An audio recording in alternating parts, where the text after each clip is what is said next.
Bonjour, ici Stéphane, chasseur immobilier. Bienvenue dans cette nouvelle vidéo. Une vidéo qui se destine plus précisément à vous qui m'écoutez, qui êtes peut-être gendarme, militaire ou chef d'établissement scolaire. Alors, pourquoi ces professions? Il y a un point commun, peut-être que vous l'avez deviné. Eh bien, en fait, c'est ce que j'ai découvert. En fait, ça m'a semblé évident quand je l'ai lu, mais c'est ce que j'ai découvert en faisant une veille, notamment sur un sujet immobilier. Et je suis tombé sur une coupure de presse, en l'occurrence, c'est un article du Monde, alors qui date de février 2019, puis qui est toujours d'actualité, en fait, au moment où je fais cette vidéo. Et en fait, je suis tombé sur un article donc, qui traite d'immobilier, et notamment des sociétés qui peuvent vous démarcher, vous qui êtes gendarme militaire et autres, parce qu'ils ont repéré en fait un point clé qui m'a semblé très intéressant, et d'où cette vidéo.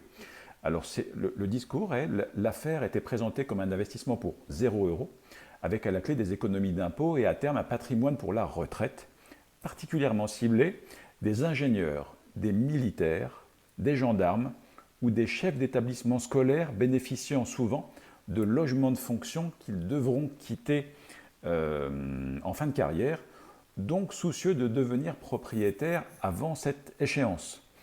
Ce public est en outre peu familier avec des techniques financières, encore moins des règles fiscales, mais se montrait plutôt confiant, peut-être même crédule, je ne sais pas.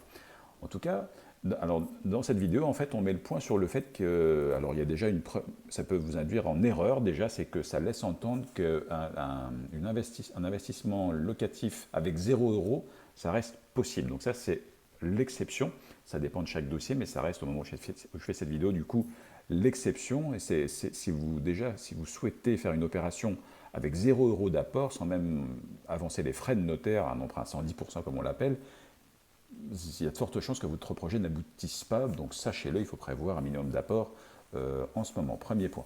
Et deuxième point, en fait, on met le point sur une vraie urgence, et je trouve c'est habile comme technique de démarchage, même si la finalité, il faut qu'elle suive pour le coup, c'est qu'effectivement, ce sont des professions où il y a des logements de fonction. Donc il y a un besoin accru par rapport à cette particularité-là qui est liée au métier. Et deuxième point, il y a comme on dit, une méconnaissance de l'investissement locatif. Alors ça, c'est plutôt vrai de l'ensemble des Français, j'allais dire, quelle que soit la profession. Et en plus, ce n'est pas de notre faute, c'est que l'école, en fait, ne fait rien pour nous éduquer sur ce point. Il faut savoir que le logement est écrit dans la Constitution française. L'État doit se porter garant que chacun ait un logement sur sa tête. Donc l'immobilier est présent. Quand le bâtiment va, tout va. En tout cas, ça représente une part non négligeable du PIB français, l'immobilier.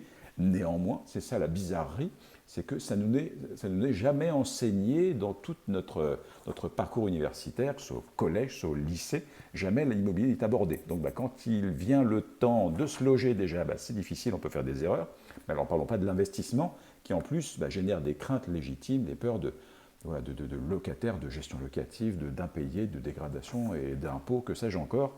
Donc le Français n'a pas cette culture économique d'investissement, et c'est encore, on met le doigt sur des professions pour qui c'est encore plus vrai.